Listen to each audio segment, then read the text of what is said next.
Assalamualaikum warahmatullahi wabarakatuh. Kita akan melanjutkan pertemuan kali ini. Hari ini saya akan mengajak untuk mempelajari tentang uji t-test.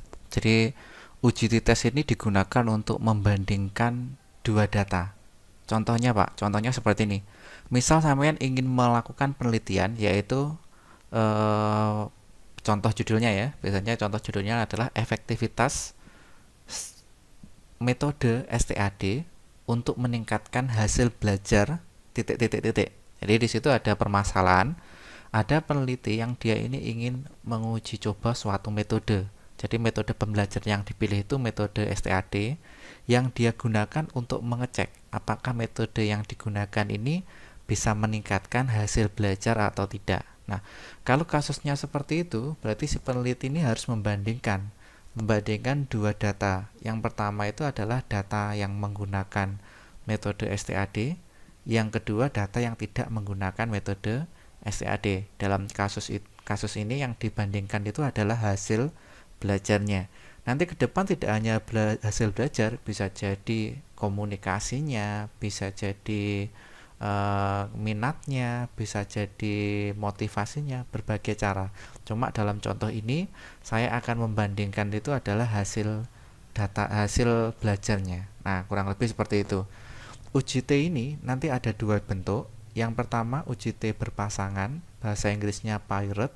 Kemudian yang kedua adalah uji T yang bebas atau yang dua data yang berbeda. Biasanya dikenal dengan nama uji T independent.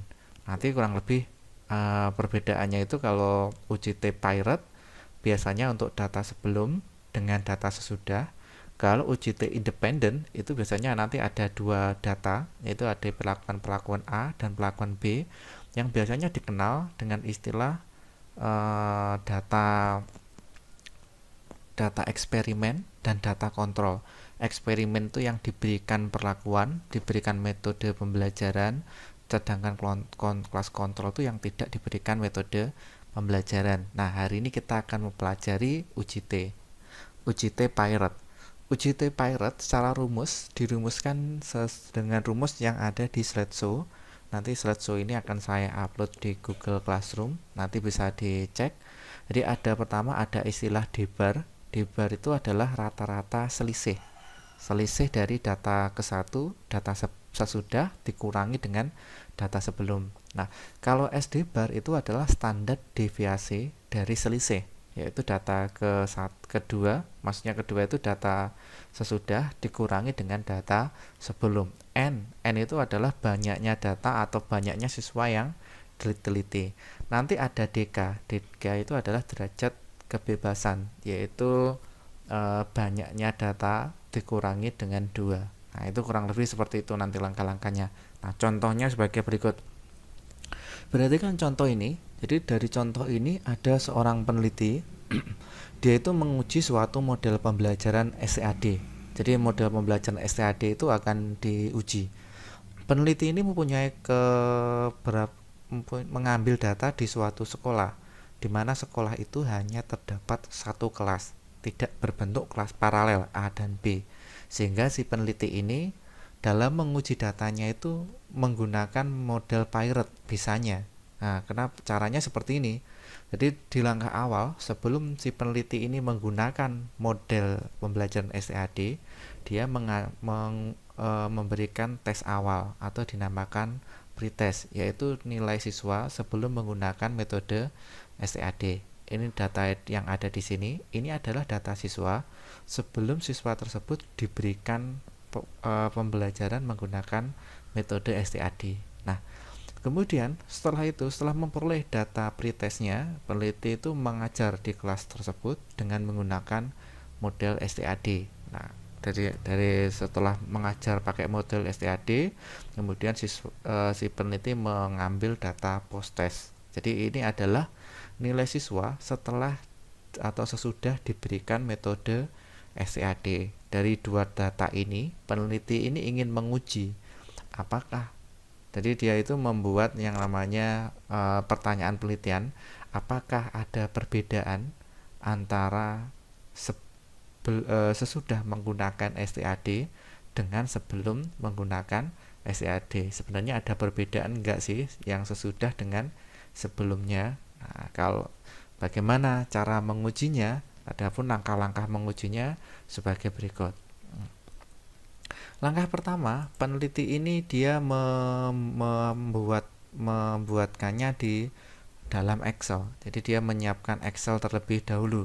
Nah, adapun Excelnya itu bisa dilihat di slideshow saya, bentuknya seperti ini. Jadi ini adalah data sebelum disandingkan dengan data sesudah. Nah, setelah itu peneliti membuat kolom tambahan, yaitu kolom selisih atau D, di mana kolom selisih itu isinya adalah data sesudah dikurangi dengan data sebelumnya. Jadi D itu adalah selisih antara data sesudah dikurangi dengan data sebelum. Nah, bisa diperoleh datanya sebagai berikut. Nah, ini adalah datanya. Data ini kemudian kita lakukan dengan cara yang sama sehingga diperoleh total nilai datanya ini seperti ini. Ini adalah selisih, yaitu data sesudah dikurangi data sebelum. Perhatikan rumus yang awal, yaitu tentang T itu sama dengan D bar per S D bar dibagi dengan akar N. Jadi kita harus tahu dulu rata-rata data selisih berapa, standar deviasi data selisih berapa, jumlah data keseluruhannya berapa. Nah, kita harus tahu terlebih dahulu. Nah, adapun untuk mencarinya, kita cari dulu rata-rata yang ada di kolom selisih ini berapa. Nah, caranya kita klik sama dengan average, average. Nah, jadi kita pilih average ini, kita pilih, kemudian kita blok kolom yang ada di data selisih. Kita tutup kurung, kita klik enter. Nah, setelah itu kita cari standar deviasi selisih, yaitu standar deviasi nilai sesudah dikurangi dengan nilai sebelum. Jadi kita klik sama dengan, kemudian kita pilih stdef. Nah, ini stdef, yang dipilih adalah stdef S karena datanya kurang dari 30. Nah, kita pilih stdef S, yang ada selisih ini kita blok. Nah, jadi kita blok data selisih. Kalau sudah, kita klik tutup kurung dan ketik enter. Jadi kita sudah mendapatkan selisih data sebelum dan selisih data sesudah. Nah, setelah itu kita akan mencoba Nah, setelah dicari data standar deviasi, kita mencari nilai N. N itu adalah banyaknya siswa. Jadi banyaknya siswa yang sebelum itu kan sama dengan banyaknya siswa sesudah. Berarti kebetulan objeknya itu harus sama. Jadi siswa yang diteliti itu harus punya nilai sebelum dan punya nilai sesudah. Nah, berarti berapa banyak siswanya? Ketemunya adalah 20. Jadi nilai banyaknya siswa secara keseluruhan itu 20. Nah, kalau ini kita sudah mencari ini, saya rasa cukup mudah ya, nggak sampai 15 menit, apalagi kalau pakai Excel. Nah, kita lebih mudah. Kalau kita sudah tahu rata-rata selisih, kemudian standar deviasi dari selisih kita sudah tahu, banyaknya data kita sudah tahu, maka kita bisa melakukan perhitungan atau mencari menganalisis data yang ada di sini. Jadi kita bisa langsung menganalisis apakah sebelum dan sesudah itu ada perbedaan atau enggak. Kita bisa langsung analisis. Caranya sebagai berikut. Nah, kita akan mulai dari langkah-langkah. Pertama, peneliti ini dia membuat hipotesis terlebih dahulu. Hipotesisnya itu sebagai berikut. Jadi si peneliti itu membuat hipotesis. Jadi hipotesisnya itu yang pertama, hipotesis nolnya itu adalah mu2 sama dengan mu1. Mu2 itu adalah data sesudah, mu1 itu adalah sebelum. Jadi saya tekankan yang mu2 itu adalah sesudah, mu1 itu adalah sebelum. Bunyinya sebagai berikut. Hipotesis nolnya itu mu2 sama dengan mu1. Tapi bunyi kalimatnya itu adalah tidak ada perbedaan hasil belajar siswa sesudah menggunakan metode STAD dengan sebelum menggunakan metode STAD. Itu H0-nya. Kalau H1-nya dia tulisannya seperti ini, tapi kita bacanya itu adalah hasil belajar siswa sesudah menggunakan metode STAD lebih bagus daripada sebelum menggunakan metode STAD. Jadi dia menggunakan satu arah. Nah, Kemudian setelah membuat hipotesis, langkah kedua itu adalah mencari deskriptif data. Jadi mencari rata-rata selisihnya. Nah, kita lihat dari sini rata-rata selisihnya diperoleh nilainya sebagai berikut. Nah, yang ini. Ya. Rata-rata selisihnya 5,45. Jadi kita tulis di sini nilainya adalah rata-rata selisihnya itu nilainya adalah ini 5,45. 5,45.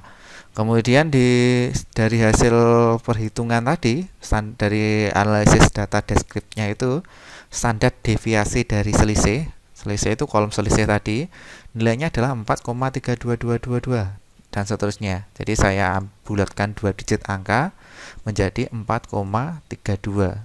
Jadi kita peroleh nilainya 4, jadi kita tulis ini 4,32. Kita sudah mendapatkan nilai standar deviasi selisih. Kemudian kita cari N, banyaknya data atau banyaknya subjek penelitian. Ada berapa? Ada 20. Nah, jadi kita sudah mendapatkan nilainya, D-barnya, SD-nya sudah dapat, N-nya sudah dapat. Nilainya adalah 20. Nah, kalau sudah seperti ini, kita akan mencari nilai T terlebih dahulu. T-nya itu ya tinggal kita substitusikan dari nilai yang awal ini. Cuma bentuk umumnya rumusnya seperti yang atas ini. Tapi karena ini menurut saya kok susah dikerjakan, saya merubahnya itu menjadi bentuk yang kedua. Jadi bentuk yang pertama dan kedua itu sama, tapi rumusnya saya pakai yang atas ini. Jadi kita tinggal ganti aja D-bar. Nah, D-bar itu dari data di atas ketemu nilainya berapa tadi. Jadi kita hapus dulu. D-barnya kita hapus 5,45. Jadi kita dapatkan 5,45 D-barnya. SD-barnya itu adalah kita tulis 4,32. Ya, N-nya itu adalah 20.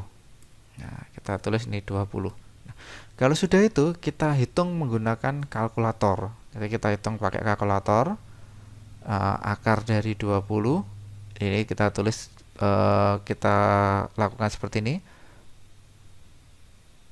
Ini bentar ya. Oke, baik, kita lakukan ya. 20, kemudian kita akarkan. Nah, pakai second ini, akar dari 20. Enggak ada ini, bentar.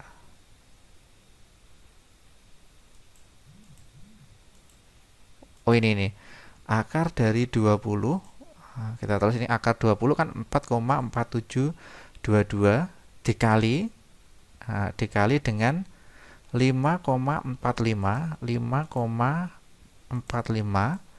dibagi kemudian dibagi dengan 4,32.